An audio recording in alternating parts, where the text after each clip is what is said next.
इस वीडियो में दोस्तों हम बात करने वाले हैं नेशनल सिक्योरिटी डिपॉजिट लिमिटेड के बारे में, जिसे शॉर्ट फॉर्म में एनएसडीएल के नाम से जाना जाता है।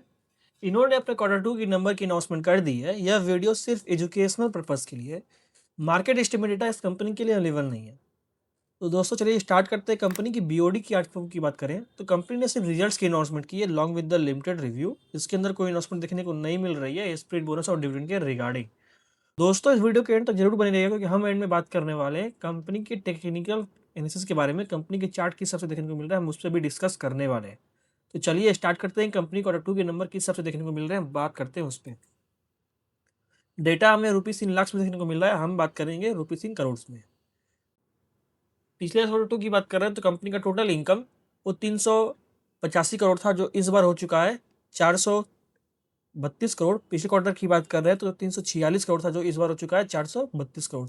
एक अच्छी खासी जंप देखने को मिल रही है कंपनी के टोटल इनकम पर। क्वार्टरली बेस के हिसाब से दिख रहे हैं और ईयरली बेस के देख रहे हैं तो भी एक अच्छी खासी जंप देखने को मिल रही है कंपनी के टोटल इनकम। देन डिस्कस करते हैं कंपनी के एक्सपेंसेस की, जो थे कंपनी खर्चे। तो कंपनी खर्चे की बात कर रहे हैं तो पिछले आज क्वार्टर टू की बात कर रहे हैं तो 252 करोड़ का खर्चा था, जो इस बार हो चुका है 284 करोड़ का। पिछले क्वार्टर की बात करें तो 228 करोड़ खर्चा इस बार हो चुका है 284 करोड़। तो यहाँ पे भी एक अच्छी खासी जंप देखने को मिल रही है जैसे कंपनी के एक्सपेंसेस में भी। देन डिस्कस करते हैं कंपनी के net profit after all the adjustment क्या देखने को मिल रहा है। तो पिछले क्वार्टर टू की बात कर रहे हैं तो पिछले 96 करोड़ का प्रॉफिट इस बार हो चुका है 110 करोड़ पे। पिछले क्वार्टर की बात करें तो 89 करोड़ का प्रॉफिट इस बार हो चुका है 110 करोड़ पे। एक अच्छी खासी जंप देखने को मिल रही है कंपनी की क्वार्टरली बेस पे भी और ईयरली बेस पे। क्वार्टरली बेस की बात करें तो कंपनी में 14% के आसपास का जंप देखने को मिल रहा है, और ईयरली बेस की बात करें तो ईयरली बेस पे भी कंपनी का 16% के आसपास का जंप देखने को मिल रहा है कंपनी के नेट प्रॉफिट पर। पिछले 6 मंथ डेटा की बात कर रहे हैं तो वो 174 करोड़ का प्रॉफिट इस बार हो चुका है 200 करोड़ पे। एक अच्छी खासी जंप देखने को मिल रही है कंपनी के नेट प्रॉफिट पर 6 मंथ डेटा में भी देखने कंपनी के। देन डिस्कस करते हैं कंपनी के एपीएस में। कंपनी के एपीएस के हिसाब से देखने को मिल रहा है जैसे कंपनी के नेट प्रॉफिट में अच्छी खासी ग्रोथ देखने को मिल रही है, 7% कंपनी के एपीएस में देखने को मिल रहा है। तो पिछले क्वार्टर टू की बात कर रहे हैं तो ₹4.81 से इस बार हो चुका है ₹5.52। पिछले क्वार्टर की बात कर रहे हैं तो ₹4.48 से इस बार हो चुका है ₹5.52। यहाँ पे भी एक अच्छी खासी ग्रोथ देखने को मिल रही है कंपनी के एपीएस में भी। तो दोस्तों ओवरऑल रिजल्ट काफ़ी शानदार देखने को मिल रहा है। देन डिस्कस करते हैं कंपनी के टेक्निकल एनालिसिस पर। कंपनी के चार्ट के हिसाब से देखने को मिल रहा है, हम बात करते हैं उस पर। तो कैंडल हमें वन कैंडल हमें वन डे के हिसाब से देखने को मिल रहा है। बात करते हैं वन डे के हिसाब से कंपनी की टेक्निकल एनालिसिस के हिसाब से देखने को मिल रहा है, डिस्कस करते हैं उस पर। तो दोस्तों एक यहाँ पे एक अच्छी खासा मार्केट ने सपोर्ट बनाया हुआ था, ये जोन अच्छा खासा मार्केट का सपोर्ट का था। उसकी बात कर रहे हैं तो ये जोन की बात करें तो ये जोन एक अच्छा खासा मार्केट ने सपोर्ट बनाया था, लेकिन उसके बाद इस मार्केट ने इस जोन को तोड़ भी दिया। ये जोन एक अच्छा खासा सपोर्ट का वर्क कर रहा था, लेकिन मार्केट ने ये ट्रेंड लाइन भी देखने को मिल रहा है। ये ट्रेंड लाइन के हिसाब से मार्केट ने इस ट्रेंड लाइन को भी ब्रीच किया। ब्रीच करते हुए फिर मार्केट ने यहाँ पे एक अच्छा खासा सस्टेन करने की कोशिश की, लेकिन सस्टेन करते ही मार्केट ने फिर इस जोन को भी मार्केट ने तोड़ के नीचे सस्टेन कर लिया। अब मार्केट में क्या बिहेवियर बन सकता है सबसे, तो अगर आपको पोजिशनल ट्रेड लेना है या ट्रेड लेते ही कोई इंट्राडे काम करना है तो इस ट्रेंड में क्या काम किया जा सकता है। पहली बात तो मैं इंट्राडे काम वर्क करता नहीं हूँ और पोजिशनल ट्रेडिंग में ट्रेड करता हूँ। पोजिशनल ट्रेडिंग में काम करता हूँ, वर्क करता हूँ as a positional analyst, as a swing trading के हिसाब से। तो इस जोन में क्या किया जा सकता है, जब तक मार्केट सस्टेन इस कैंडल के ऊपर ना कर ले, जब तक मार्केट इस जोन के ऊपर सस्टेन ना करे जब तक कोई एक नई एंट्री पॉसिबल नहीं होती। क्योंकि देखो ये जो जोन था, ये जो 1180 के आसपास का जो जोन है, मार्केट यहाँ से फिर एक सेलिंग प्रेशर दिखाया क्योंकि ये लेवल बन चुका है रेजिडेंस लेवल। जो पहले मार्केट सपोर्ट का लेवल काम कर रहा था वो अब बन चुका है रेजिडेंस लेवल। तो मार्केट यहाँ लेवल के आसपास भी एक सेलिंग का प्रेशर दिखा रहा है। तो जब तक मार्केट इसके ऊपर क्लोजिंग न दे दे एज ए डेली बेसिस से, तब तक एक यहाँ पे पॉसिबल नहीं है एंट्री बनाना।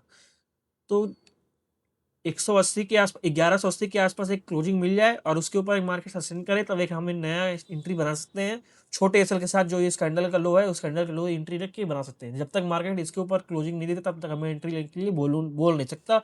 अगर आपको कोई एंट्री बनानी हो तो आप अपने हिसाब से दे सकते हो। दूसरी बात करते हैं कंपनी के कि अगर आपको शॉर्ट पोजीशन यहाँ बनती है, शॉर्ट पोजीशन यहाँ तब बनती है जब तक ये लेवल न टूट जाए। दूसरा लेवल की बात कर रहा हूँ तो दूसरा लेवल ये ना टूट जाए तब तक एक शॉर्ट पोजीशन की एंट्री यहाँ बन नहीं सकती। जब तक इस लेवल के नीचे मार्केट नहीं जा सकता तब तक ये शॉर्ट एंट्री यहाँ बनती नहीं है। मार्केट अगर इसके लेवल के ऊपर गया तो मैं भी एक एंट्री देखने वाला हूँ, क्योंकि एक एंट्री मैं भी यहाँ पे मुझे पॉसिबल देखने को मिल रही है। अगर मार्केट इसके ऊपर क्लोजिंग दिया तो मैं भी एक एंट्री यहाँ तक पॉसिबल है। और नया हमारा टारगेट होगा, वो टारगेट होगा जो मार्केट ने इस ट्रेंड लाइन हमें, ये जो हमें लेवल देखने को मिल रहा है, ये लेवल हमारा फर्स्ट टारगेट होगा। इस टारगेट की बात कर रहे हैं तो ये टारगेट हमें देखने को मिल रहा है, वो मिल रहा है 1321 का। इसके ऊपर मार्केट सस्टेन कर लिया था तो हमें फिर एक नया टारगेट दूसरा मिलेगा, वो हमें मिलने वाला है इसका, वो मिलेगा ये लेवल का। ये टारगेट हमें निकल के आ रहा है, वो निकल के आ रहा है 1421 का। तो दोस्तों यहाँ पे अच्छा खासा जम देखने को मिल सकता है अगर हम एक सही तरीके से वर्क करना स्टार्ट करें तो। और एसएल के साथ, विदाउट एसएल के साथ नहीं, एसएल के साथ यहाँ पे एक अच्छी खासी रैली हमें 20% के आसपास देखने को मिल सकती है, अगर डेली बेसिक चैंडल कैंडल के हिसाब से यहाँ पे क्लोजिंग मिल जाए, या अच्छा खासा यहाँ पे सपोर्ट लेवल मिल जाए हमें यहाँ पे इस लेवल का ब्रेकआउट देखने के बाद। जब तक हमें इसके ऊपर मार्केट देखने को नहीं मिले तब तक हमें एक अप ट्रेंड देखने को नहीं मिल सकता। तो एक रिजल्ट्स अच्छी देखने को मिल रही है, रिजल्ट्स के साथ साथ देखते हैं कि मार्केट के हिसाब से परफॉर्मेंस करता है। रिजल्ट तो एक अच्छी खासा देखने को मिल रही है। अगर मार्केट इसके ऊपर सस्टेन कर लिया तो कहीं नई एंट्री यहाँ पॉसिबल है, नई एंट्री मैं भी यहाँ पे देखने के लिए कोशिश करूँगा। तो दोस्तों ये है टेक्निकल एनालिसिस। अगर आपको ये वीडियो पसंद आए तो लाइक और कमेंट करना मत भूलिएगा। मिलते हैं नेक्स्ट वीडियो में कोई नए अपडेट के साथ, तब तक के लिए बाय बाय।